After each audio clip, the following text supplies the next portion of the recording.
next clip.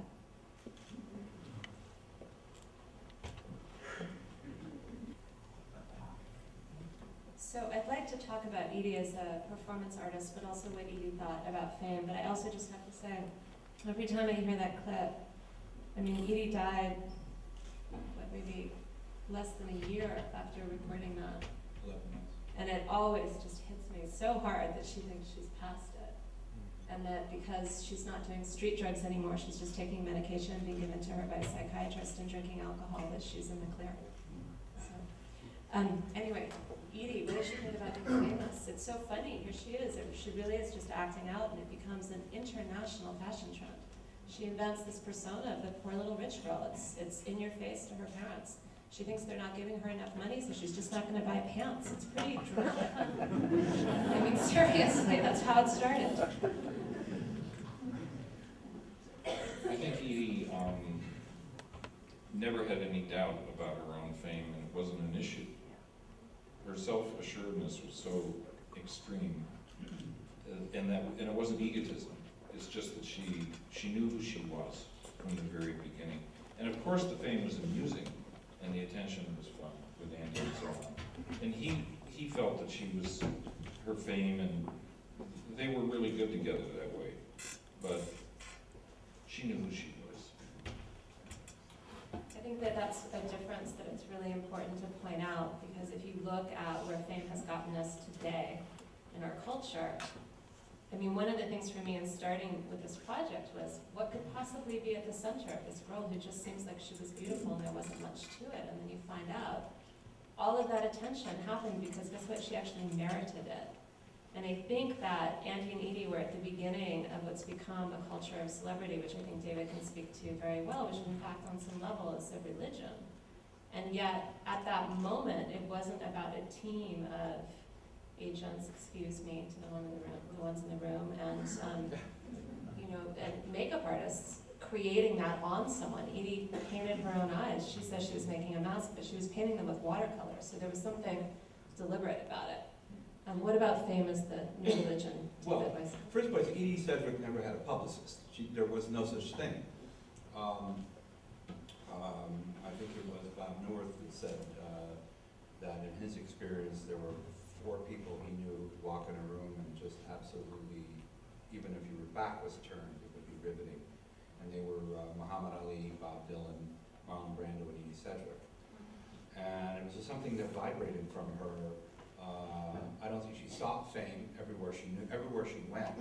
People knew her by virtue of some mystical, I don't know how it happened, I don't know how it worked, but there it was. Whether she was in Cambridge or she'd gone to study art.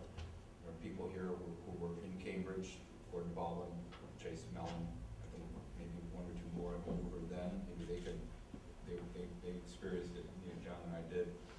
But certainly in New York and even in Los Angeles, you were aware of her simply by virtue of the way she entered the room, and the way she carried herself, and what she had to say. I always kind of shrivel up when I hear someone compare Edie Sedgwick to a Lindsay Lohan or a Paris Hilton. I don't know I've never met these ladies. I don't know what they have to say, but Edie always has something profound to say, and Edie always has something that threw you for a loop, either on one level or another.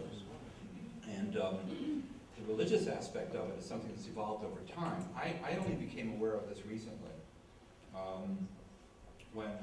As we're working on a documentary, and there are 2, we've done over 150 hours of interviews, and the majority of the interviews we've done thus far are people who knew Edie, but we've also ventured out into people who are under her influence, what's called Edie Nation, people who are actually varying from people who were born after the Edie Sedgwick biography came out, moving backwards in time to people who didn't know her, but who somehow were inspired by her, starting with Patti Smith, moving forward.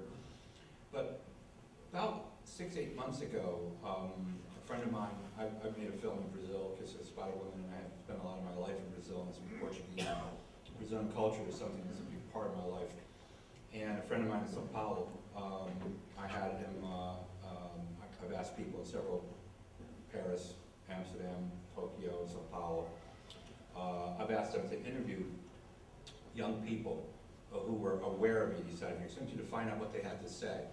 And a slew of interviews came in from Brazil, from Sao Paulo, mostly club kids, and they're all in Portuguese. And so when I started to listen to them, I was astonished because I heard a religious fervor as they talked about Edie and Andy and the factory. They were really talking with the same wide-eyed fervor and devotion as people will talk about religious iconography, whether it's Christianity or Judaism or Islam. It was astonishing. And I couldn't hear this in English. I had to hear this in another language. I had to hear this in another culture. And wonder, how do they know this? Where do they get these references from? Of course you can read it, but how does it touch them so deeply? And what is it that is making them so fervent? Well, I guess something's happened over the last couple of decades where religion and education have been replaced largely by celebrity. And I guess Edie and Andy inadvertently, by just going out at night and by just being themselves, became the Mary Magdalene and St. Paul of the new religion. But that's the impression that I have, John. Well, I think there's some idealism. This sort of My-Bridge issue where we're going to turn on a camera and people are going to just stare at the camera, and suddenly that has all this significance and people start studying it and so on. What really is that? What's that really all about? And why are people in Sao Paulo, interested in this?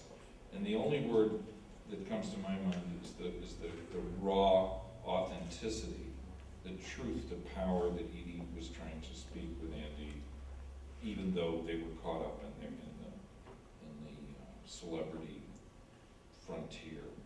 So there's always this dichotomy. On the one hand, there's the celebrity frontier where they're trapped in trying to do the very thing that they're actually trying not to do, which leads us to why people are yearning for this, because every 5 seconds a child is dying of starvation on planet Earth, and yet we're consumed with envy and addiction and appetite and greed.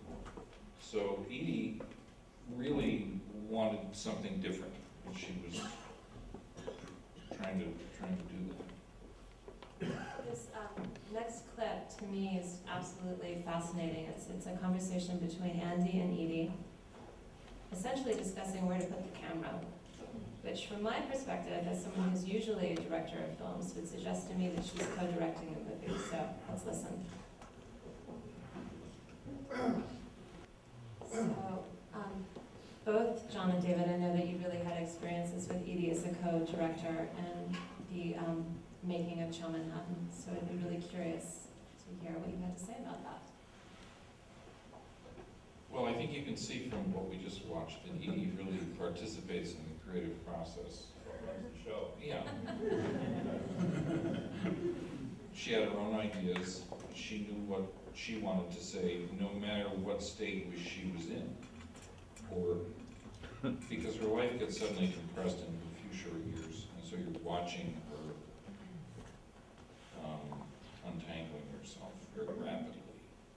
But at the same time, at the core, her voice, the idea, tonight we're talking about Edie Speaks, and I think that's really the central idea, that she had her own voice, she had her own story, and she knew what that meant, and she was going to make sure that that was what was going on, even as she ultimately surrenders to the delirium, which becomes the question of, is that her voice?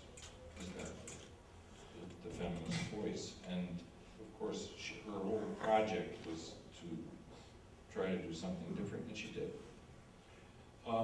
Edie as a co-director,